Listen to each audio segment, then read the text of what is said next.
I'm very happy to introduce Esther Croft this evening as our speaker.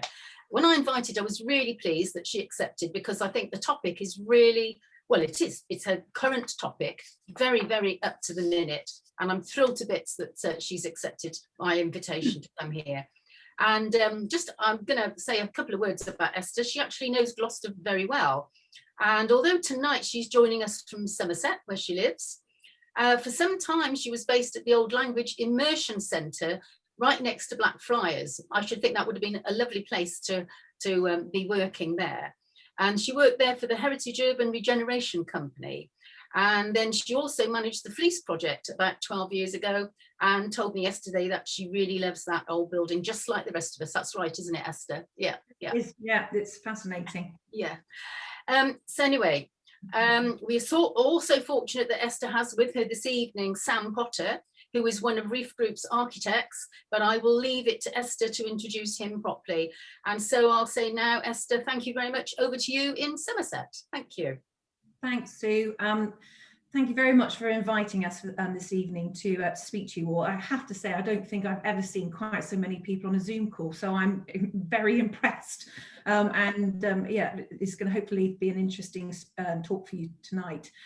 So as Sue sort of said, I am Esther Croft. I'm a development director at Reef Group, and we are working in partnership with the City Council on bringing forward the forum and specifically the regeneration project, which is part of King's Quarter. So Sam is joining me tonight, and Sam is our design director, who has basically led on the design of the forum from an architecture and a layout perspective. Sam's going to be talking through a little bit more detail on how we've derived and developed the design after I've set the context and given you a bit of an introduction. So, I mean, as Sue was saying, I've worked in Gloucester on multiple sort of regeneration projects over the past 15 years, and that has given me a huge respect for the archaeological history and the heritage value of the city. And as she said, despite not actually living in the area, I have a real sense of pride in the varied and interesting past the city keeps buried beneath it. As I'm sure you probably can all join with me, being members obviously of the Gloucester Civic Trust, and all the things that you do to help preserve that and showcase it. That said, I am a property developer. Sam and I both work for a property development company.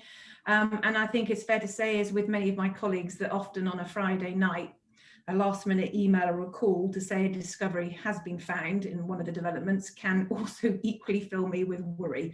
As you know, I immediately jump to thinking about programme impacts or costs caused by delay.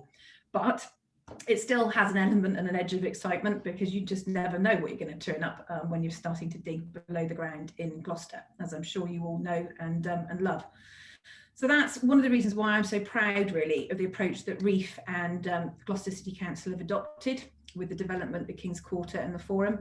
And tonight, you know, Sam and I are going to hopefully showcase and go into a bit more depth some of the steps that we've taken to ensure that the heritage and the history below ground can actually be celebrated and protected, whilst bringing about the step change in regeneration that the city so badly needs for the future community and future of its community. So, as I said, firstly, I'm going to set out some of the context of how Reef Group and the council have got to this exciting point in the development, and then Sam's going to talk you through in a little bit more detail about the actual design and how we've showcased it, the city's rich heritage. Thanks, Sam. Long introduction for you all.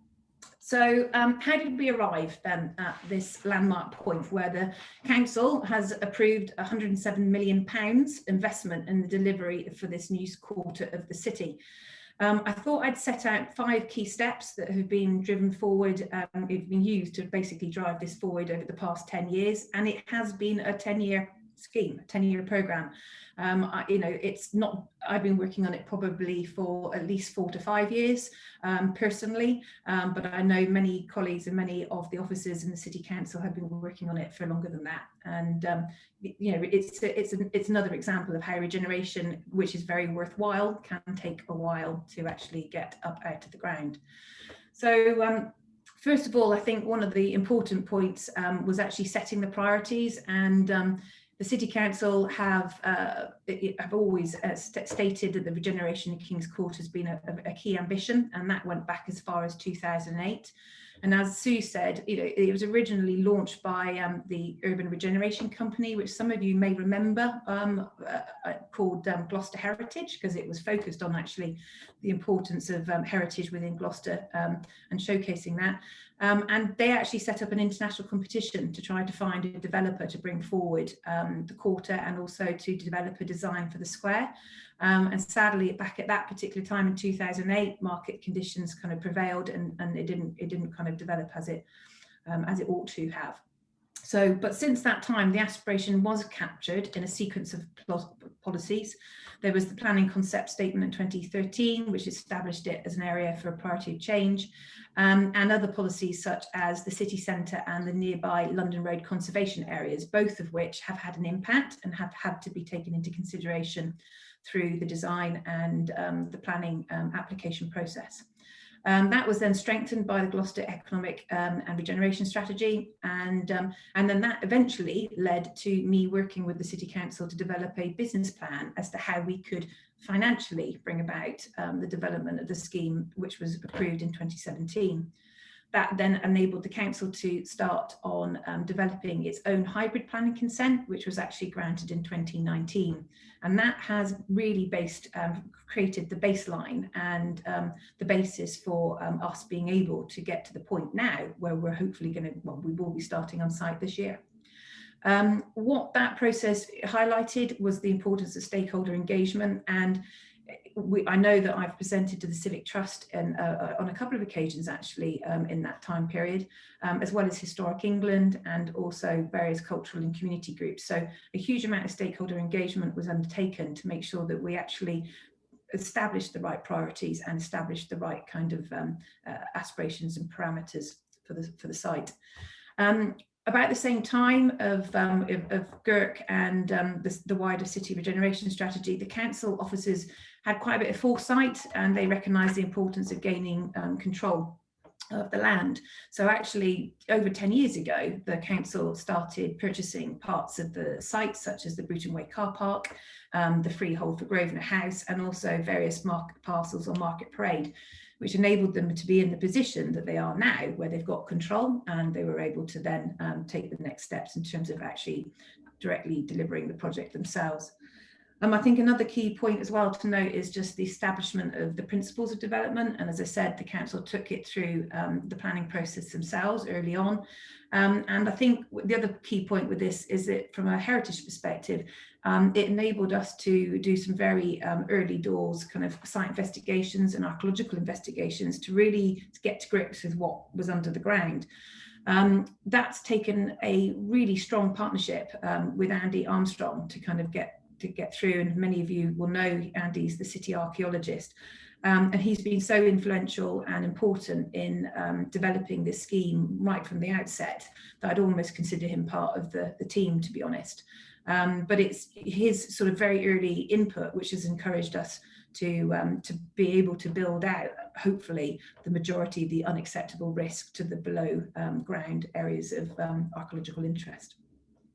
So all of those things, I suppose, culminated really in managing to attract our interest as a private sector developer. The work that the council had done helped to mitigate the risk, and then allowed us to, attracted us in the first place, and then helped us to come on board to understand the buildability. And I think in this example specifically, where we've been able to add value and help, is that we've been able to look at how the costs and the constraints from the archaeology could be worked through at an early stage and early solutions identified. And Sam will go on a bit further to say that in this instance, we actually did change the design of one of the buildings quite substantially, and we actually moved it back in terms of its location on the site in order to take account some of the areas of the hotspots really that Andy Armstrong had identified through the early investigations that we completed. So can you, next slide please, Sam? So I thought I'd try and set a little bit of how this hard work has all sort of in the past 10 years has culminated in a really pretty exciting mix of regeneration activities within this part of the city. And I thought it was important to share this with you, because you may or may not have seen some of the press releases that have been coming out over the past few years. But we're really excited about this. We think this is a real sort of maelstrom and almost like a culmination of a whole suite of investments which are all happening at the right time and at the same time, which we think is going to be able to really make a big difference to the city. So those of you will know that the Gloucester Cathedral £6 million new square was completed, gosh, almost 2 years ago, I think now, but that's a beautiful addition to the city centre. And it's one that we took an awful lot of pointers from, and I know Sam spent quite a bit of time down there himself, having a wander around, as I have really, just looking at the way they did things and some of the material choices that they adopted. King Square, a project which is really, really close to my heart. I've worked very hard on that with the City Council, £5 million commitment by them to actually put the public realm in up front, which is a really brave and very laudable decision. It really sets the context for the whole site and helps to establish confidence. That square has quite a number of sort of features which I suppose echo some of the history and the things which make Gloucester stand out. It's got a brand new granite sculptural edge which has been architect designed, and that's been all focused around the Severn Bore and mirroring the kind of the wave action of the Severn Bore as it goes down through the river. And I've just literally come off of the call with one of your members where we've been talking about new medallions for the Via Sacra, which are going to be incorporated into the square as part of its new redevelopment, and one which we're really hoping we could potentially roll out around the rest of the route for the Via Sacra, and that we've designed in such a way that these bronze medallions can be very easily sort of retrofitted effectively into the existing paving. And Phil Moss has been joining us on a call with the artist that's designed those medallions. So that's another nice touch, which I hope will help in terms of trying to explain the story and some of the rich heritage. Reef Group have also been working with the council on King's Walk Shopping Centre, and you know, the worst kept secret in the city is obviously the new large scale retail anchor which we've secured and which will be coming into the building on Eastgate Street. And I only need to mention the word P, and I'm sure you probably all know who I'm talking about, but that's due to start and to open this summer, which will really help to create additional footfall. Then there's the council project itself, which was the transport hub and the new bus station. Again, architect designed, award winning, and something we want to build upon and to replicate. And we fully intend to be winning awards with the development in the square. And in particular, to be honest, I want to get some recognition that in terms of the approach that we've taken to building in the archaeology and the heritage, because I think there have been some pretty innovative things that we've discussed and we've worked through with Andy in the process. More recently, we've got Gloucester Station and the Gateway renewal project. That's another £3 million investment by GWR, the LEP, and again the City Council, and that's due to start on site this summer, which will be very exciting and improve the connections through into the hospital. And then we've got King's House as well, which has been re-established as a cultural hub, which has got Jolt and the Music Works located in it, and that's had a £1 million refurbishment recently when they're hoping to launch in the summer. Obviously, the most exciting news of all, which happened a couple of weeks ago, was Debenhams, and the news that the University of Gloucester are going to be putting in to that building they're going to be keeping the building, which is amazing news and exactly the right thing to do, and B, it's going to be used for a student, sort of a new department based on sort of their health offer and nursing offer, which we are tremendously excited about, and we just think will be the icing on the cake really for what we're proposing in the square and also the quarter. Can you move me on to the next one, please, Sam? So what you see in front of you, Sam's going to talk through in a lot more detail and explain exactly what each individual component and part is. But I think really in the first instance, what I wanted to sort of say is that the timing couldn't be better for us to launch the forum, and we really are launching it as the region's premier sort of city centre digital campus. We believe this we have a golden opportunity at the moment to take advantage of the region's untapped attributes and create a sustainable leading mixed-use development. So that's why, you know, the key three words are digital, green and urban. Next slide, please.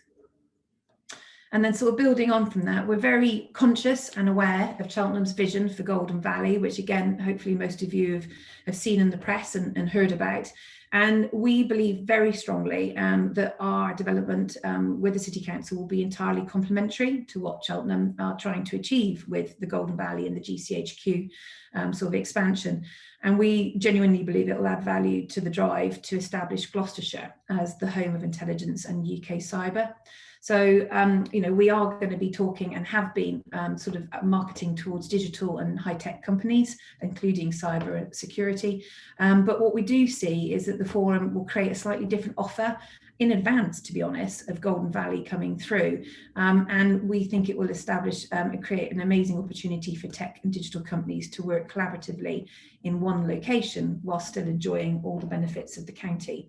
And this is just, you know, trying to get across, I suppose, as part of our marketing documentation, that you've got all the attributes you might want. You've got the airport, you've got great accessibility next to the train station and the bus station. You know, you've got GCHQ, which is only 20 minutes away. You've now got new cycle networks between the town and the city as well.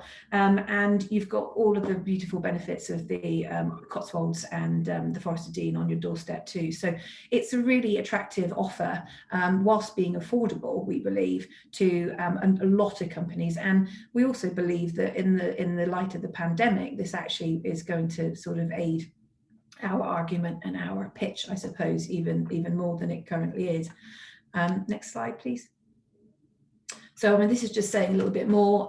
We are and we have been marketing the site for some time now, and we haven't just been doing that on a kind of local basis. We have been looking at international reach and national opportunities and companies.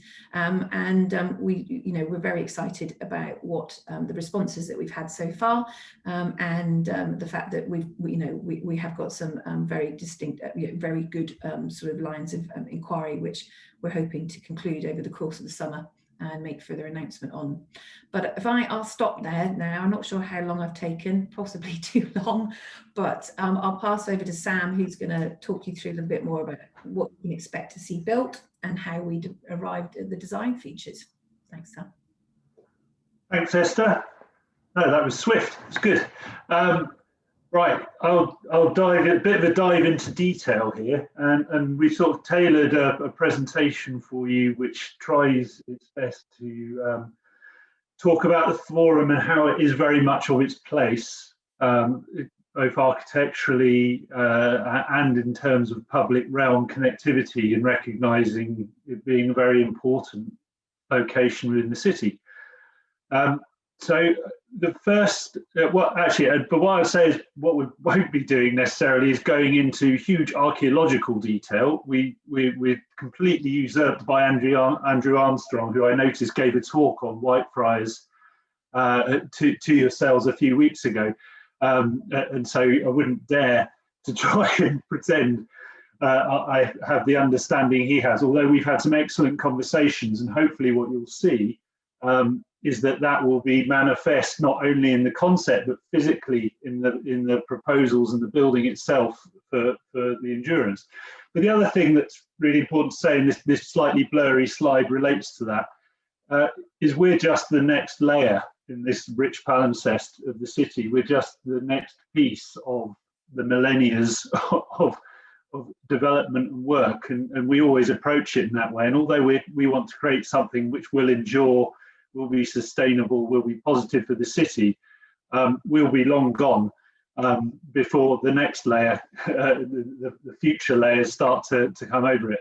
And this is the cattle market, which is on the site, and it's, you know, it's not old in a way, but it's one of the many pieces that sit within this area. And we chose this shot because it captures the sort of vitality of Gloucester, some of the elements that made it prosper and succeed, as well as obviously picking up the cathedral blurred in the background there, and the importance of this as a space historically, but also in the future. Esther touched on the importance of the location, and we've very much been thinking about the conjunction of Cheltenham, Gloucester, the vibrancy and the shared future economic benefits of the adjacencies and what they have to offer, and how the the quarter in its key position next to the transport hubs is very important as a presence and representative of the city, particularly on arrival. Just so that everybody understands the extent of what we're calling the forum within the wider piece, you'll see here you just about make out two outlines, one a little red one and one a blue one. They're two separate planning applications. The red one's consented, the blue one is in planning and travelling well, would be the way I'd like to put it, towards that. But what you see is the extent of the site, the station, the Gloucester station, so train station here, bus station, the square, just to orientate yourself, and just off the top left, the cathedral in this location here.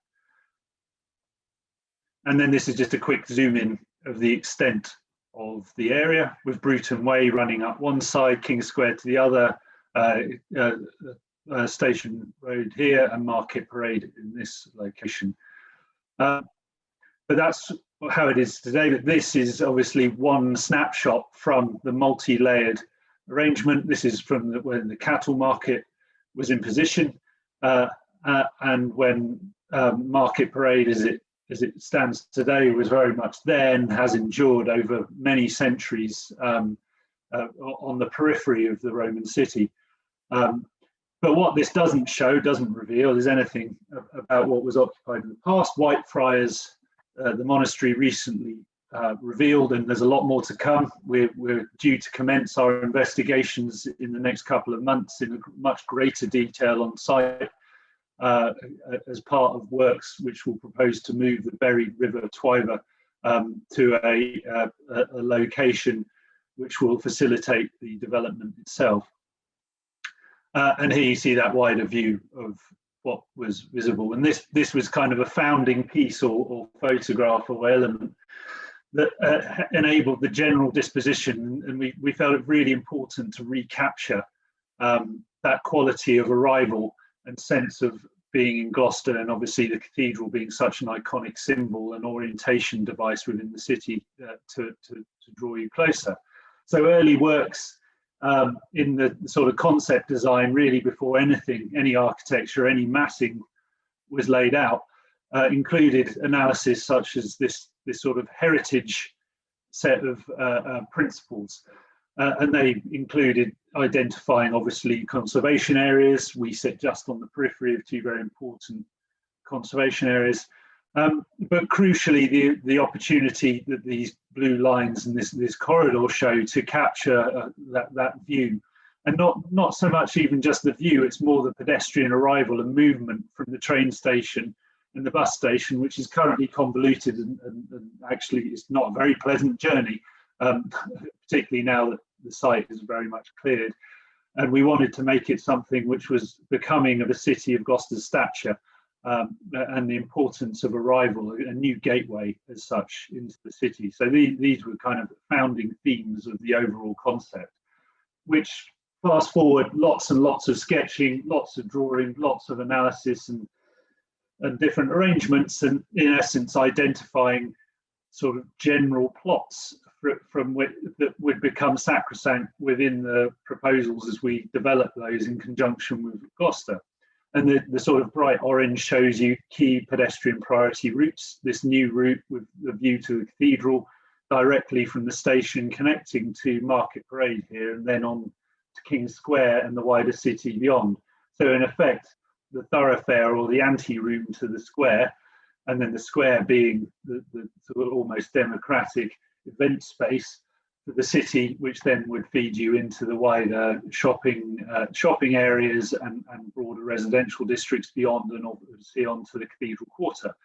But it placed a really important emphasis on succeeding with the two built elements either side of that arrival, and also the element that would frame both the view to the cathedral, but also be a key point within the decision-making process and arrival and legibility of the city for those arriving from the bus station, train station, and as you'll see, new car park within our development. So that gives you just a little flavour as to why things are disposed as they are. But I'll now dive a bit more into the development. There's a lot of stages in between of how we evolved that, and we've had a brilliant collaboration with the city planners, highways, the county, up to different stakeholders, and also public consultation to shape everything that you'll see that comes through here. And the objective is to very much capture the aspirations of as many people as possible in this project, whilst at the same time delivering something which it so critically needs to be economically viable for it to succeed and support the public realm and spaces that it kind of offers up to the city. So the contents, in effect, is a mixed-use development, which is deliberately about trying to have a set of uses that will thrive off one another and also benefit the city. It is office-led or workplace-led, but with a very significant focus on digital and potentially cyber security in particular, linked to what happens around GCHQ, and the fact that this area, above all other in the UK, is the focus of cybersecurity and digital interventions, vast numbers of companies functioning in the area. And we wanted to create a development which celebrated city living and attracted a number of those entities in complementary nature to the huge cyber park development that is beginning to evolve in Cheltenham. So there's about 125,000 square foot of office, 100,000 or so within this building on the right here, and a smaller 25,000 incubator type space on the left here, which frame that view. There's also a car park. However, the car park, as I'll come on to, has been designed to not be a car park in the long-term future, assuming that perhaps private car ownership and the usage of it may change in the coming decade or so. And that's been designed, as I'll come on to be converted into many other uses to ensure the legacy of the development.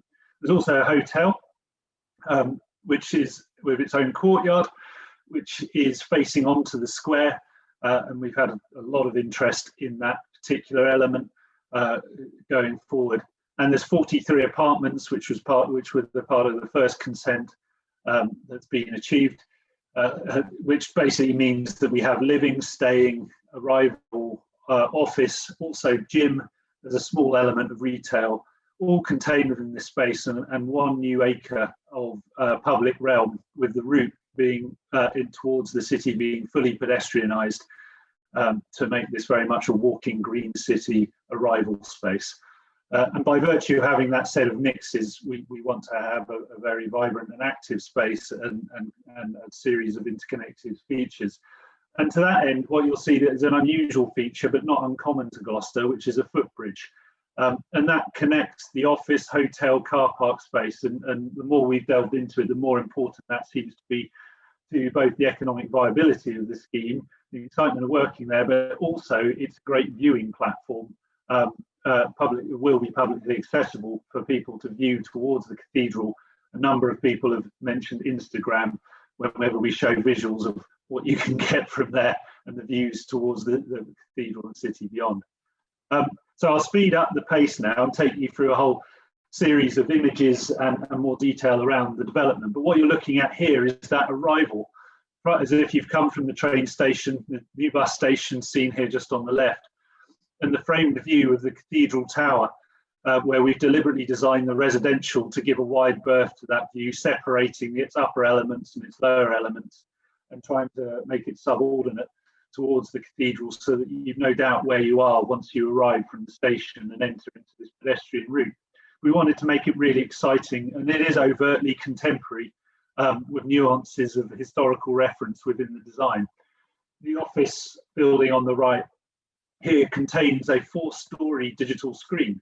That screen, the intent is that it will be used for display of arts, cultural events, also estate signage for the development, but really provide a sort of technological uplift on arrival. And there's a lot of discussion around how we could potentially make that interactive.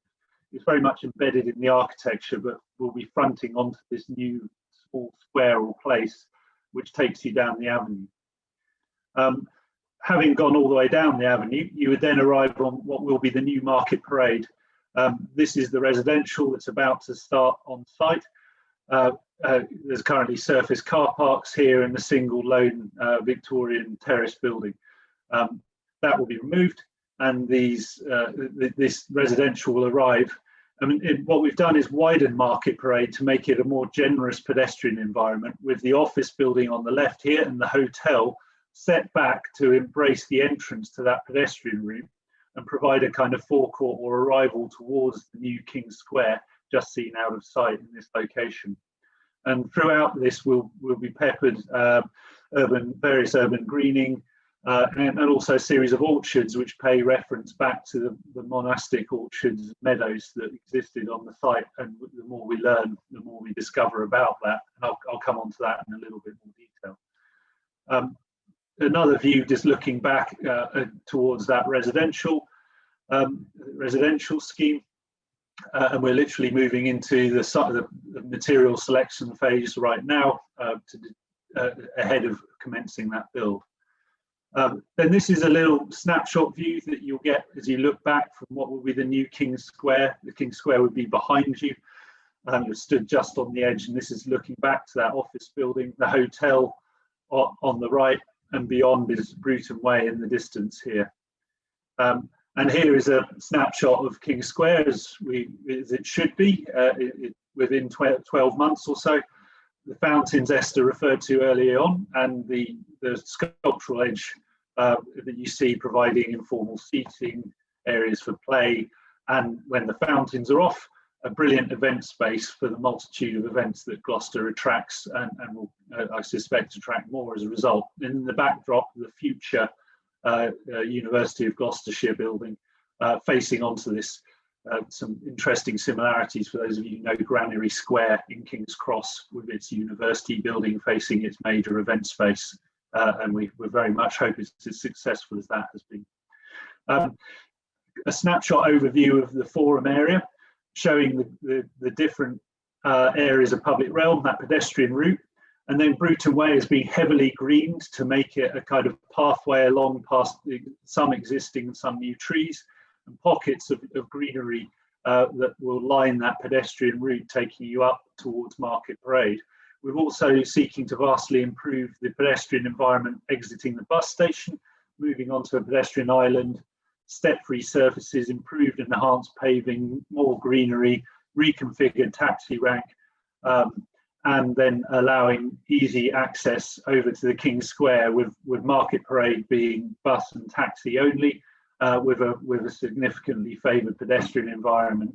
And then a plethora of new trees set within their own low-level bedding, and then a feature set of 3 key mature fruiting trees in this location, paying reference back to the monastic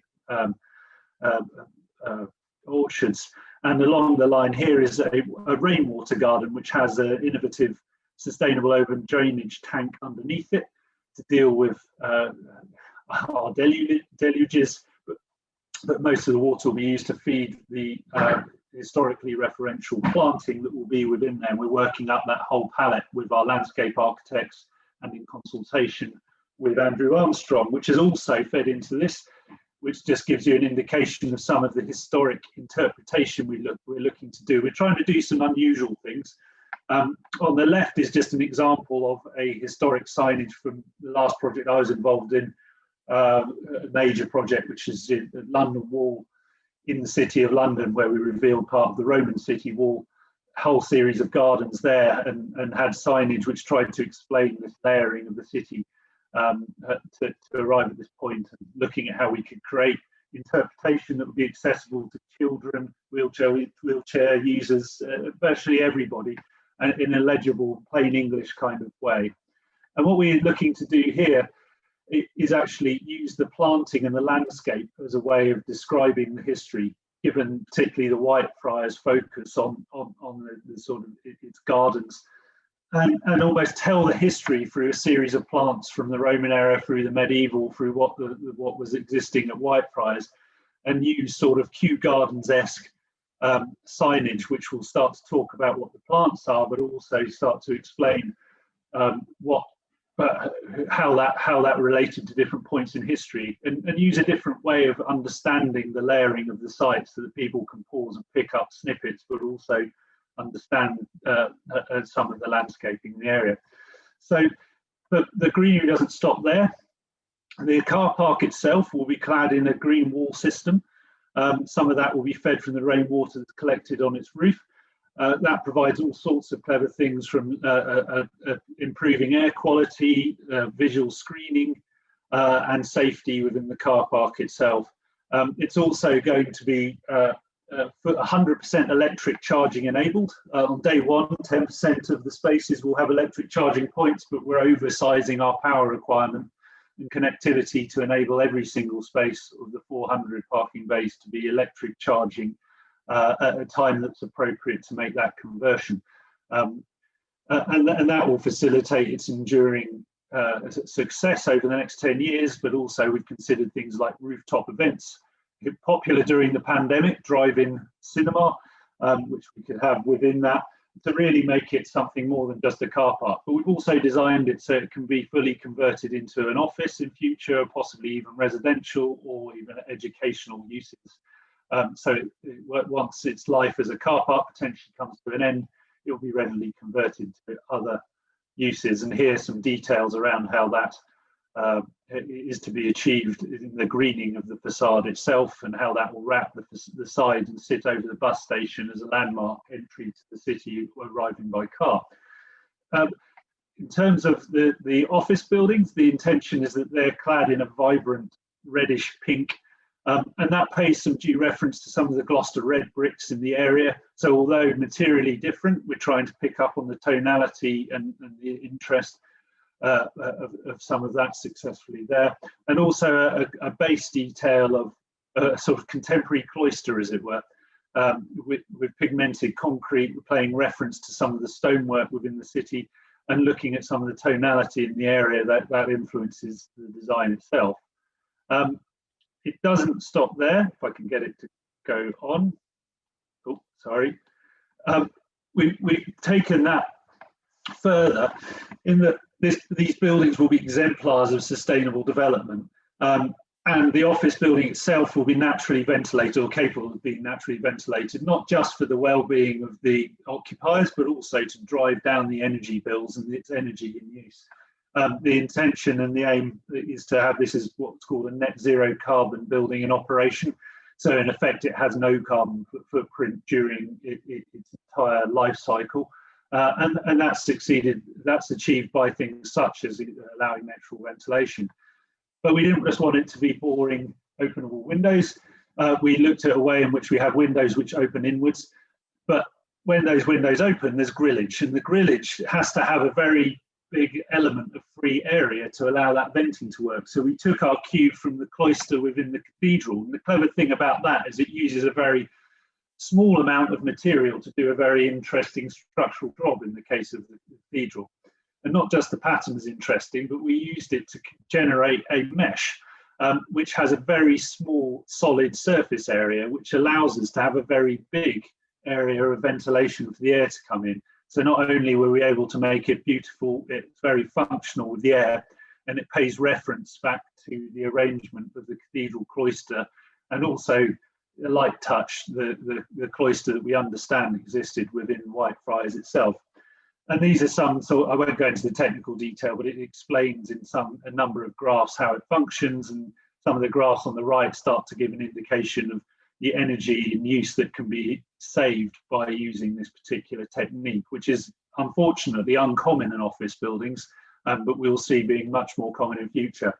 And that allows us to create these very light, well-lit internal spaces here seen behind that digital screen. So well-lit, lots of air, and very flexible spaces. Some of the layouts here just giving you an idea of how that it will work. It's zoned into 3 different segments. There can be multiple tenants or little villages within this, so it can be very flexible across its life cycle, but also very shallow floor plates, so you've always got views out, light, air travelling for you. And there's all sorts of clever, smart technologies built into this building. It will be interactive with your phone, in terms of security access. It will be able, the building will literally talk to you. It will tell you times when it's good to open those windows, which you'll manually open, and it'll do all sorts of human-facing digital things, which we see as the future of workplace, particularly in the hybrid working habits that we expect people will have, many days from home, but also many days collaborating in these spaces. But the great thing is that you have these fantastic views out. Here, a view from the top floor of the office, with an astonishing view out towards the cathedral and the countryside beyond, with private terraces at the top for the office users. And then I won't take you through these sort of slightly drab architectural layouts, but they're really there just to show flexibility and an indication of some of the digital environments that we expect to be able to achieve, which will range between collaborative spaces, which we expect to see a lot of for things like group meetings, but also for studio recordings, podcasting, and I suspect quite a lot of Zoom meeting rooms for various interactive spaces. But these are some of the spaces that occupiers are talking to us about, including, this is actually a virtual reality recording studio. These things do exist, and there'll be a lot more of them as digital technologies start to move. But I would just thought, just about there, this just gives you a feel for the sort of overall development in terms of showing it with King Square, as it will be in the foreground, the transition in the public realm, the hotel shown here facing into the square, the office in the background. And I'll end on this slide, which basically tries to capture the essence of everything we're hoping to achieve here, which is, it's very much a development of Gloucester at the gateway, with a strong reference towards, or view of, the cathedral itself, lots of references to the layering and history, really accessible for the public, putting the pedestrian first, but bringing contemporary economically viable uses and celebrating what digital can do to change society and stimulate activity and excitement. And this image, kind of at the forefront of the development, feels very much one that captures all of that for us.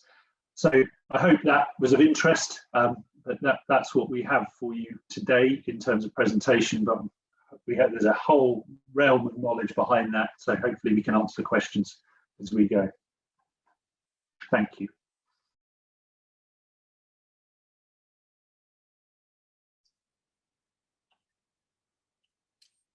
So are you happy to go straight on to questions now then?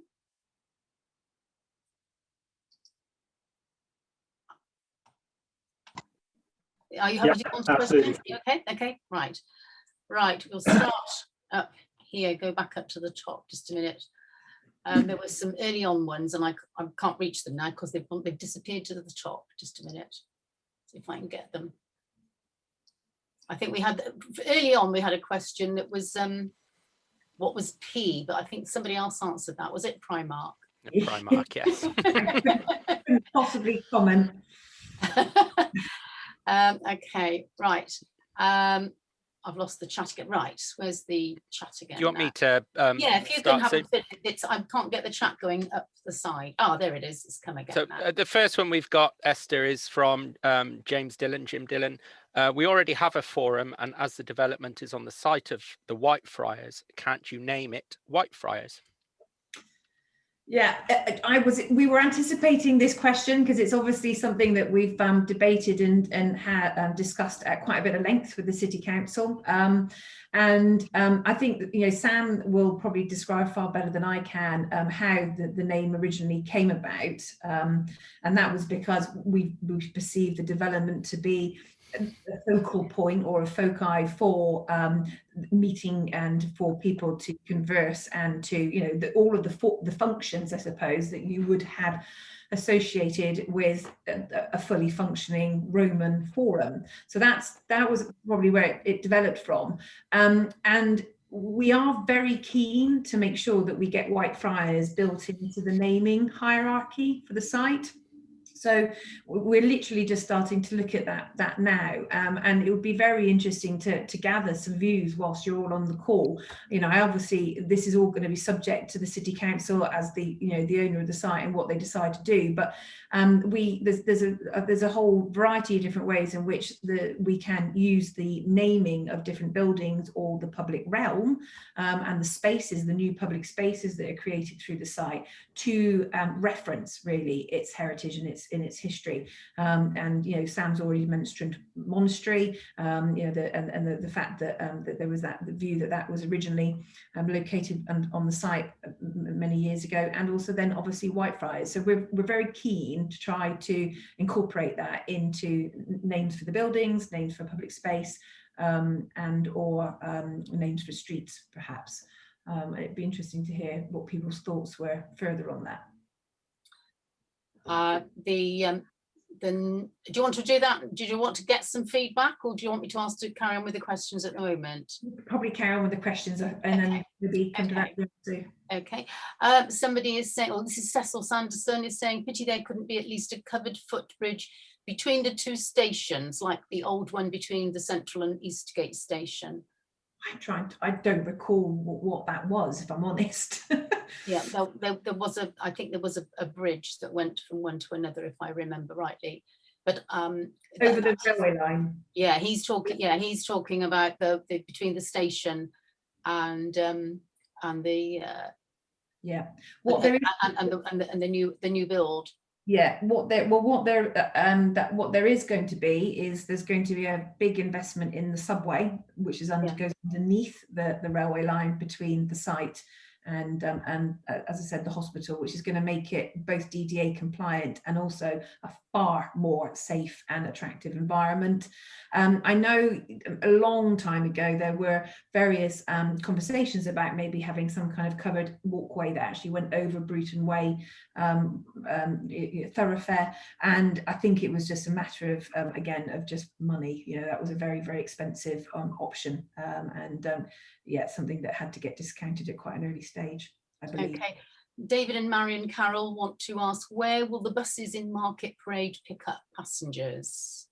So there will be still 4 bus stops on Market Parade, and we've been in regular conversations with Stagecoach and First to make sure that what we're doing is going to feed in and work with their existing routing. So the 4 bus stops will stay, but they will be moved onto the left-hand side, and then the road will actually be widened slightly so the buses can actually pull round and go past them. So that will still stay the same. The only thing that will change is that you won't be able to drive up through Market Parade. It will just be for taxis and buses only, northbound. And the reason for that is because, as Sam has said, we've put an awful lot of attention and time into trying to make the link more pedestrian friendly between the site and then into the square, and that whole, that ability for people to be able to walk seamlessly and comfortably and safely through this development and over the Market Parade is really important to us, which is why there's also going to be raised platforms, so there's going to be a single level surface to walk across. We have a nice compliment from Tony and Zita, saying we level the rainwater reuse instead of increasing pressure on the drains. So that's nice. And Alex is asking, any solar panels?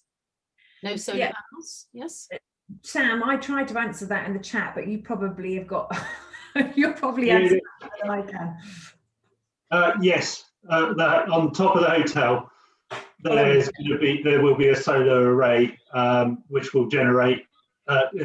Unfortunately, they only generate a rather small amount, but they will contribute to the hotel's energy running within the development. Okay, thank you. And somebody else is asking, is the Chambers pub, is that included in the development? So the Chambers is not part of the actual planning application, either the phase 1 or the phase 2 application, but we are working very closely with the City Council on plans for the various other aspects around the square that they own, including King's House, which has obviously got the chambers on the ground floor, and we are in conversations with the tenant, Green King, that operate the Chambers pub at the moment. One of the things we are going to be working with the City Council to help them to do is to hopefully encourage the tenant to do some repairs and some maintenance to the external view of that part of the building, particularly given the fact that the council have just invested £5 million in a beautiful new public realm space outside it. So we're very aware that we need to work a little bit harder, perhaps, to make sure that building looks the part. Excellent. And Mark Harrison is asking, will elevated viewing areas, particularly rooftops, be publicly accessible? He's a keen photographer by the look of it. Yes, some. We had to work very closely with the council on this one because they have great concerns about lots of publicly accessible elevated areas for safety concerns.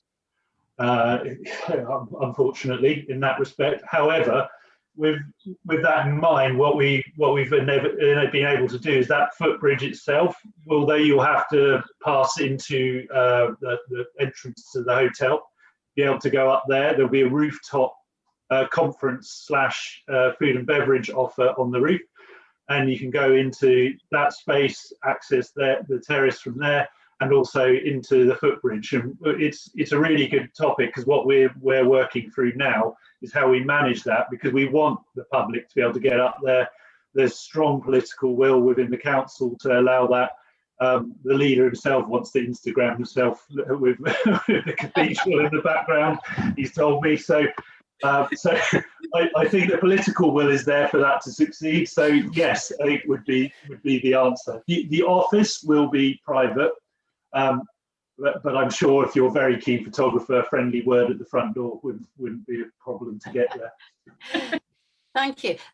Richard Crowhurst is asking, does the council have any plans to relocate the Tourist Information Centre to the new development area? Do you know? Not that I know of, no. Okay. Great question, though. Yes, the reason that they're asking that is because at the moment the Tourist Information Centre is hidden right away the farthest end of town from any of the transport areas, and people can't find it. So, but anyway, there you are. So Liz Hunt is asking, you talked about the area encouraging space for cultural events. Is there any space given over in the forum for a theatre or gallery? Sam, do you want me to go first? Yeah. So, I mean, there is within the hotel space for conferencing, and that will be on, as Sam has previously described. I know there's a lot of chat and a lot of desire within the city at the moment for some kind of larger scale theatre or interior event space. And I am, Reef are talking with the City Council and trying to help them to explore how or where that could possibly be brought forward. But at the moment, in the actual forum itself, that's not something that will necessarily be accommodated.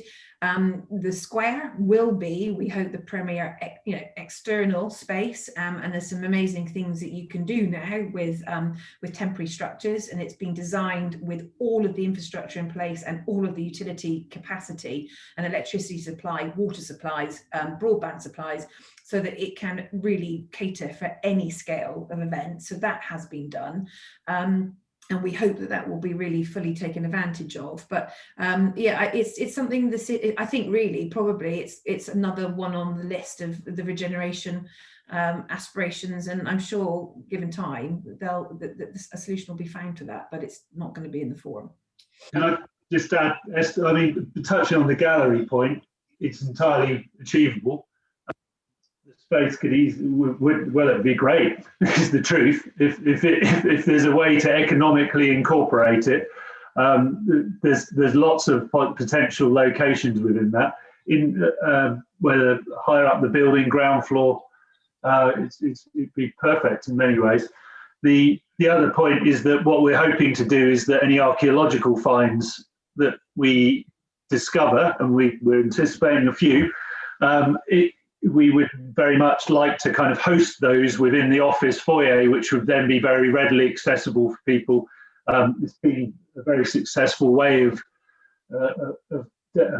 showing or showcasing archaeology in a number of London developments I've been involved in, rather than being squirreled away in a museum or archive somewhere as soon as they've had a few photographs taken. So we'll be seeking to work with Andy on that basis, both during the build, as soon as we have a space that we can display safely within the development, and then hopefully in perpetuity, so that the building talks to what it's resting on. That sounds a nice idea. I know that unfortunately the museum's very short on exhibition space themselves, and so, as you say, things do get squirreled away into dark corners and never see the light of day again. So if you can have some, it'll be very, very interesting for people. Everybody will want to come and view them, so that's good. Richard Crowhurst is asking another question. Can you give us some idea of the time scale, please? Yeah, so phase one, which Sam described, is the 19 residential apartments and the relocated Tesco's from the Grosvenor House. That is going to start in the end of April and will be completed broadly in about a year. So by next summer it will be completed. We are starting on site in April as well on the diversion of the culvert and a whole raft of further archaeological investigations, which Andy is going to be keeping a close eye on. And I've already spoken to Gareth about further videos, which I know have gone down very well. So we're very keen to record that with Andy in that manner. And those archaeological works include hand digging several elements of the new route for the culvert, and that will be completed in September or October this year, which will then allow us to start on site with the construction of the main office building in November. And then that will we'll start on that. That will take about 18 months, and in the middle of that period we'll start on plot 2 because the Tesco's are being relocated. So ultimately we're looking for a completion of the whole during the latter stages of 2024. Sounds very exciting. Now, John Williams has asked, in theory, a great idea to have green walls, but what happens in the autumn with the drop of leaves?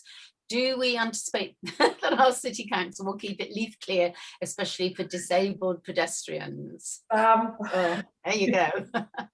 This is his baby. Yeah, good question. The intent and the species selection is a variegated ivy. And the purpose there is it gives you year-round interest, but also relatively infrequent leaf dropping. And this particular system we're using has been successfully deployed in a number of local authorities on car parks. This is one of the bigger installations, and certainly the biggest in the southwest. So that particular aspect, hopefully, it will have limited impact in any case. However, there will be an estate management company in place for this, which we effectively are charged with ensuring that it maintains the new public spaces you've seen anyway. It won't fall to the council itself. No. Thank you. Now we've come back here. Ian Hatton is asking, are there any plans to reveal the River Twyver anywhere? I think there are, aren't there? Yeah, actually, we've been working very closely with the EA, the Environment Agency, as you would expect, given the fact that it's a water course. And what we'll be doing, and Sam probably can provide more detail on this, but there are grills that are going to be incorporated into the new culvert line, which will basically go along that green space between Bruton Way Road and the edge of the new building.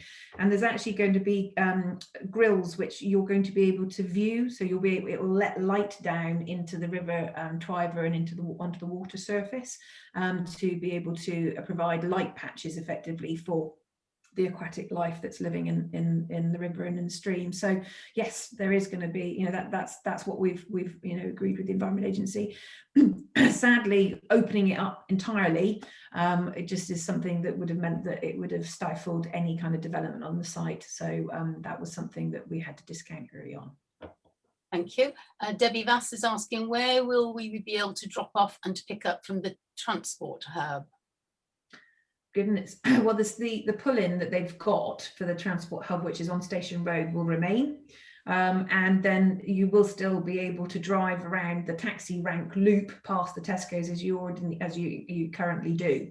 So although I do believe you're not meant to stop or drop off there, but I know people do. So yeah, both of those two situations will stay in place.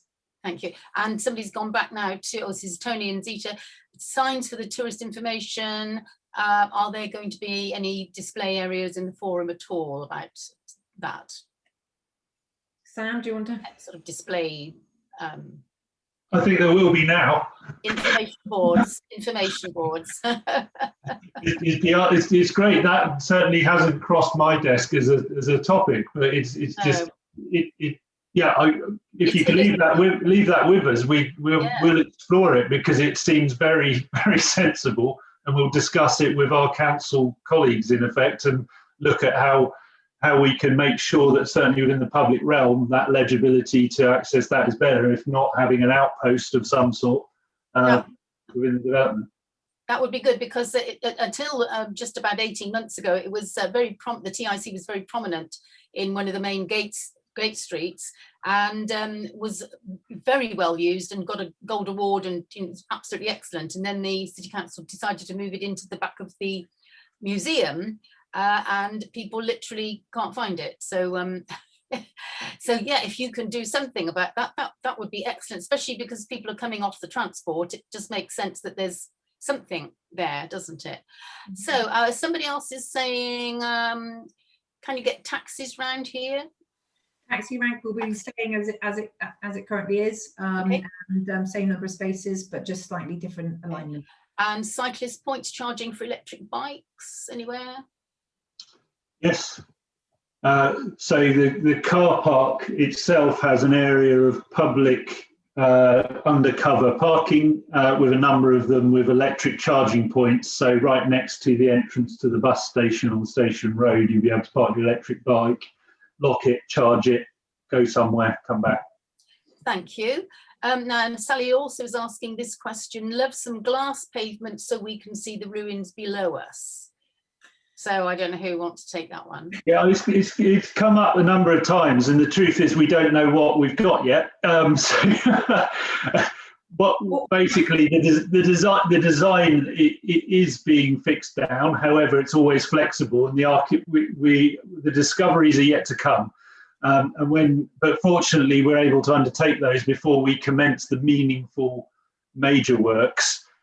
Because of the movement of the culvert, we'll be understanding the archaeology, which provides us sufficient time should we discover something which is genuinely warrants inspection, exploration, that we could alter if we had to, and provide better clarity of it via pavements or other infrastructure.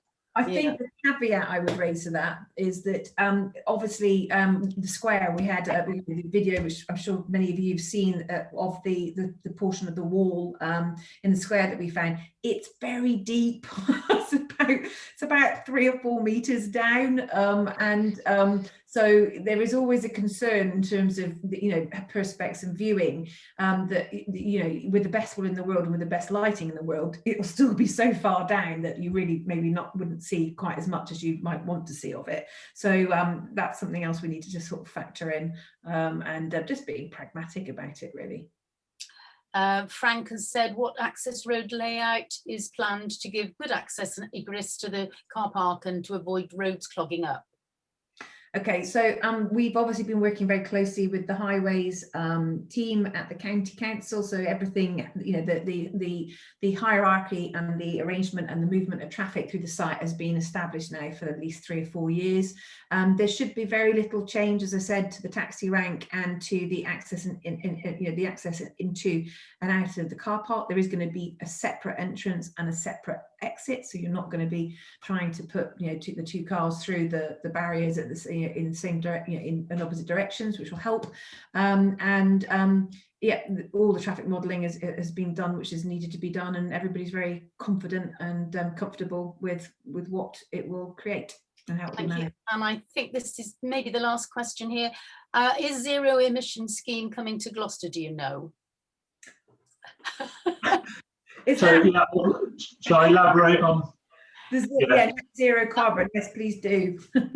Yeah, so I touched on it in the presentation, and the terminology flies around a lot, and it's difficult for people to understand. We're not the building itself will not be zero carbon in its construction. That's very, very difficult to achieve, and that is of limited benefit in terms of what you call the life cycle of the building, which is how long it's used for. Where you make the biggest impact on benefit to the environment is ensuring that its running and its operation has zero or very small impact on the environment. And that's the target we set ourselves. And the way we're achieving that is that the whole development's electric only. So there's no gas supply. It's electric. We've vastly, through the design, passive design, and reducing the need for energy.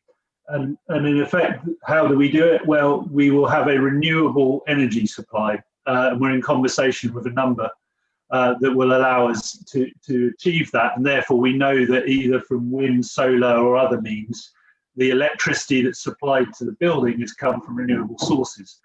So that works. There's other small areas where the building drives energy in use. And we're seeking to mitigate those. And in the end, where you can't mitigate those, we then would be part of an offsetting scheme where you simply make payments as part of a government organised arrangement.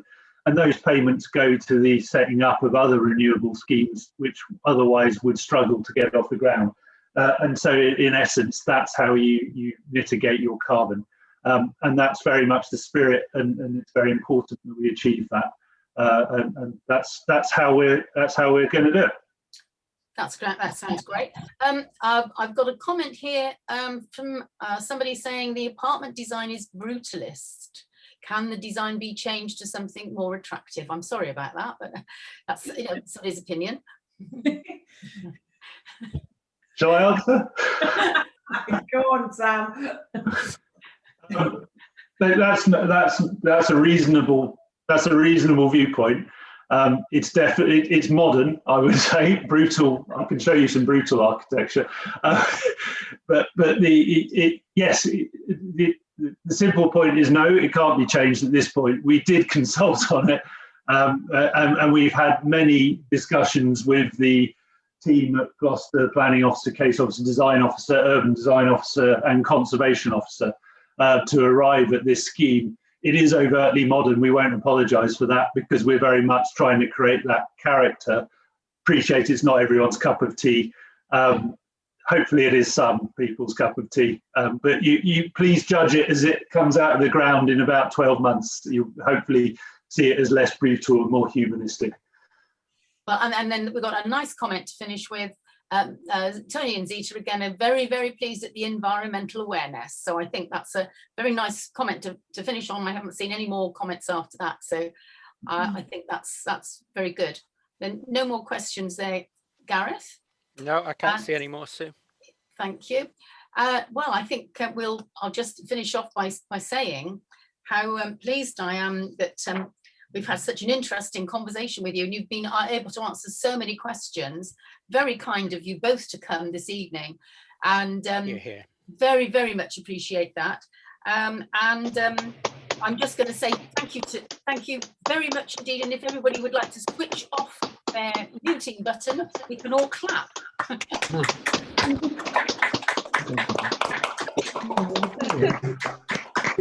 a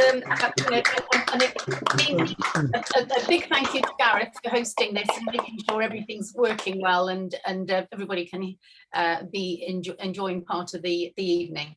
Thank you so much, Esther and Sam. Really, really lovely. Thanks, Esther and Sam. It was brilliant. Really Thanks for inviting us. Thank you. Thank you. Very I hope to invite you again at some point. With pleasure.